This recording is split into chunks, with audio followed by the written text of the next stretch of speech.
പ്രേംനസീറിന്റെ മലയാള സിനിമയിലെ സാന്നിധ്യം മലയാള സമൂഹത്തിൽ ഉണ്ടാക്കിയ മറ്റൊരു മാറ്റം നമ്മുടെ സമൂഹത്തെ മതേതരത്വത്തിന്റെയും സഹിഷ്ണുതയുടെയും ഒരു സമൂഹമായി മാറ്റി എന്നുള്ളതാണ്.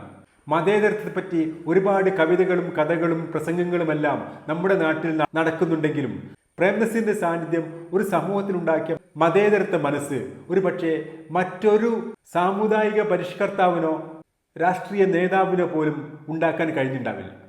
പ്രേംനസീറിനോടുള്ള അടങ്ങാത്ത ആരാധനയും സ്നേഹവും അദ്ദേഹത്തിൻ്റെ കഥാപാത്രങ്ങൾ അവരിലുണ്ടാക്കിയ ഇഷ്ടവും പ്രേംനസീറിനെ ഏതെങ്കിലും ഒരു മതത്തിൻ്റെ ഭാഗമായി കാണുന്നതിൽ നിന്നും പൊതുസമൂഹത്തെ അകറ്റി നിർത്തി. അങ്ങനെ ഒരു ചിന്ത പൊതുസമൂഹത്തിനുള്ളിലേക്ക് കയറി ചെല്ലുന്നതിനും അപ്പുറമായിരുന്നു പ്രേംനസീർ കഥാപാത്രങ്ങളും പ്രേംനസീറും സമൂഹ മനസ്സിൽ സ്ഥാനം പിടിച്ചു.